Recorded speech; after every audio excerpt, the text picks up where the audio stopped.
understanding the current protest that are happening in Kenya today. First, Kenya is over 60 years of independence. We have gone through different regimes. President Ruto is the 50th president of Kenya. We have Jomo Kenyatta, we have Moi, we have Kibaki, and we have Uhuru Kenyatta, then we have Kibaki, we have Ruto. Amongst all these presidents, each of them has played different policies that determined how his reign was. Kenyatta is post-independence, and it was the formation of Kenya. Most of the policies that were guiding his leadership were just the policies of independence, like setting the grounds and the foundations of Kenya. He messed up Kenya in different ways, like tribalism increased in Kenya, land grabbing, unfair distribution, all uneven distribution of resources, more so when it comes to land. The land that had been occupied by white settlers, after they left, Kenyatta did the allocation of the land like a reward system to those who were perceived to be his friends, and they awarded himself large tracts of land. Then it came to Moi. Moi, it was still hangovers of independence. What happened during Moi? Corruption reigned. He created mafias, strong men, whom you could not shake or you could not joke with in his government. This included people like Biwott, who was referred to as Total Man. It is within Moi regime that we saw assassinations of great men. It was within Moi that we saw many political tortures within his leadership. That is how Moi maintained his stature of leadership. He learned like with the chest. You go against Moi, you face it. Then it came to Kibaki, who was more liberal. He brought democracy and the people were able to express themselves. But he focused more on constitutional changes in Kenya. That is where we ended up becoming with one of the most progressive constitutions in Kenya. That is 2010 Constitution, which we are using to date. Kibaki engineered respect for human rights, freedom of expression. He brought a new style of governorship, of leadership, where the power was bestowed back to the people. After Kibaki, it came Uhuru Kenyatta. Uhuru Kenyatta leant on the foundations that had been set by Kibaki. Kibaki and also initiated free education, and most people who were not able to access education during Moi time, by this time they were able to access. The population of Kenya had started accessing. The access to education was high as compared to the previous regimes of Kenyatta and Moi. Uhuru met the millennials, people who were much of celebrate. They were celebrating the new goals, the new achievement, the new foundations that had been set. The fruits of Kibaki leadership. Then, after Uhuru, it came Ruto. Ruto messed Kenya, starting with his campaign kind of policies.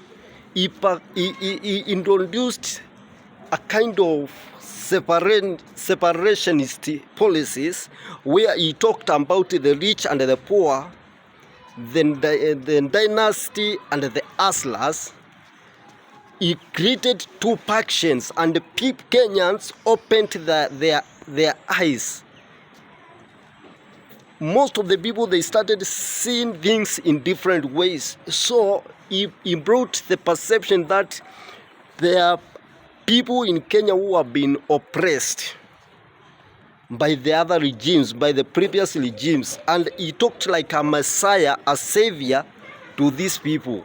And mostly it is the young generation who had already acquired chances of education through Kibaki.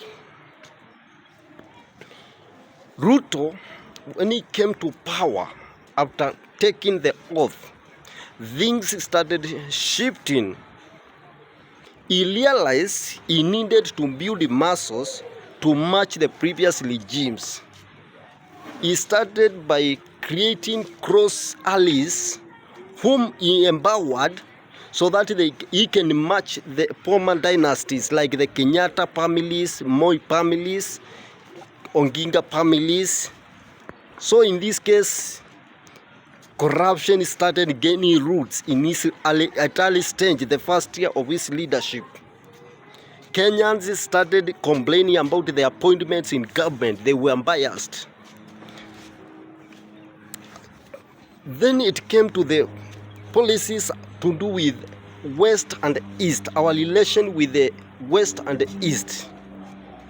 In first, Ruto approached an alignment approach, but also discouraged where we were more relying on dollar, that is the West, in our transactions, and where we have been maybe sidelined in what we call the economic infrastructure, the financial infrastructure, the global financial infrastructure.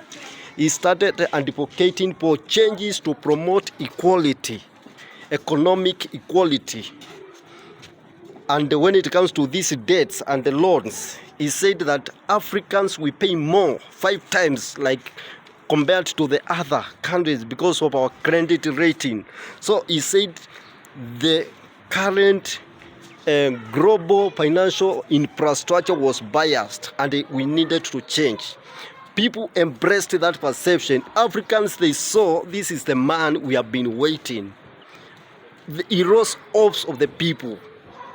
Here in Kenya, the new generation, they were engineered. We have gotten someone who is minding about those who are at the bottom, because he brought up economic, a kind of a policy which was to empower people from the bottom. He called it bottom-up economic structure, where he was to pay more attention to those who are at the bottom.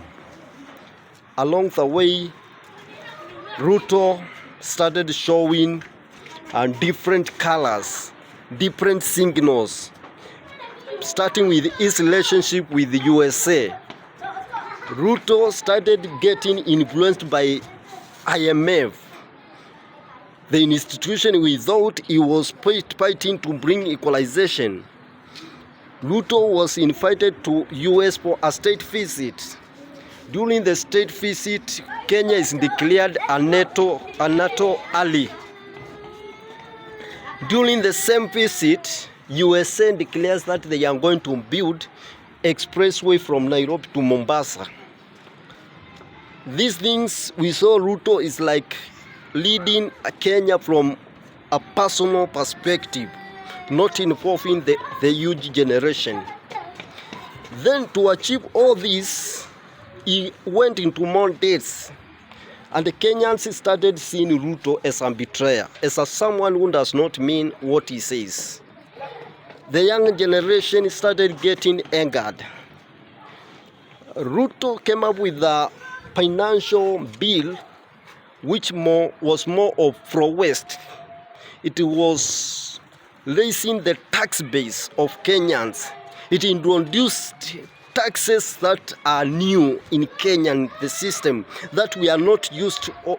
We are not used, and also they are so manipulative, and they are going to harm the Kenyan citizens, more so the law earners, because it is more touching about the income, it is touching about motor vehicle tax, it is touching about funds, sanitary funds and pampers, the very basic things that no man can avoid these taxes. So it was like directly shooting us. So we saw this Ruto is serving another master. It is like we are losing our sovereignty to the West. This angered what we are calling now Generation Z, that is Gen Z, and they started a revolution. We have to counter this bill.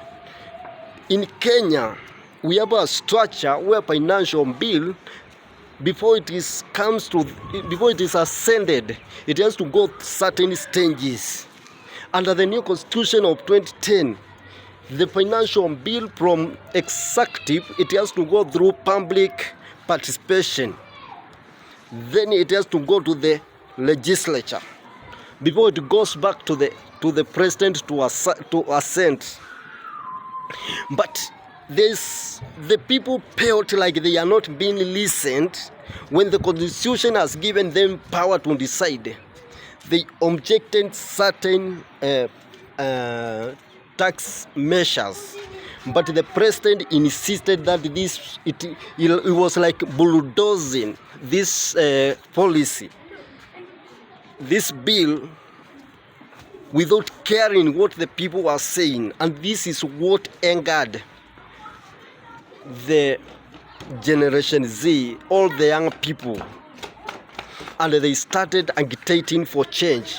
They felt like, by the way, Kenya belongs to us. These are people who are able now to read constitution. They don't listen to be told what does constitution say. They are learned people. They are people who feel betrayed by what is happening. Their expectations have turned upside down. They have gone to universities expecting the way to succeed is to go to get education, to be employed, but there are no jobs. And it doesn't look like we are talking that we are taking any route towards provision of more jobs.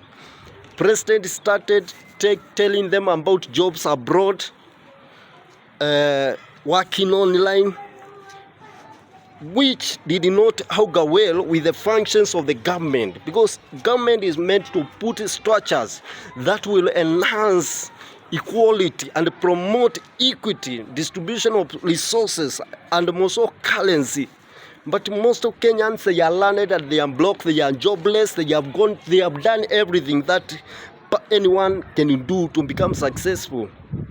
Then they started getting angered by the political class. They are carrying huge money of huge cash, money in bundles to fundraising, to churches, donations, which you find an MP of a weekend is carrying over 20 million to go and donate. This did not resonate well with the young generation who are broke. They wondered, why are these people, what did they do special that they got all this wealth that we cannot get? Something is wrong, and this is what Gen Z needed to address. They started by the financial bill, but it is more deeper. What the Gen Z are fighting is more deeper than the financial bill. How I hope this will not go unaddressed, because it will lead to revolution, and the president seems to be pushing different lines. The Kenyans are now, they are feeling threatened that we have been thinking that we own this country, but there is a person somewhere who thinks owns this country. We think the ambassador of USA, Meg, who organized and facilitated the state visit of Ruto, is working. Ruto has become a puppet of West, and the Meg is giving instructions, is the one calling shots in Kenya. These are things which have angered the Generation Z, and we want, like, Kenya can be independent, economically independent, socially independent. Those are things we need now to bring back to. We need that sanity and bring equality. Because in Kenya, Those who are rich are not the hardworking, they are not the learned. They are people who have become entrepreneurs. They take debts, but those debts they come and share among the top-notch leaders. A very few people. 70% of the debt is consumed. Only that percent translates to development. 70% is shared. It is used corruption. The Gen Z are fighting for that. How I hope this revolution will not stop until we achieve that. Thank you.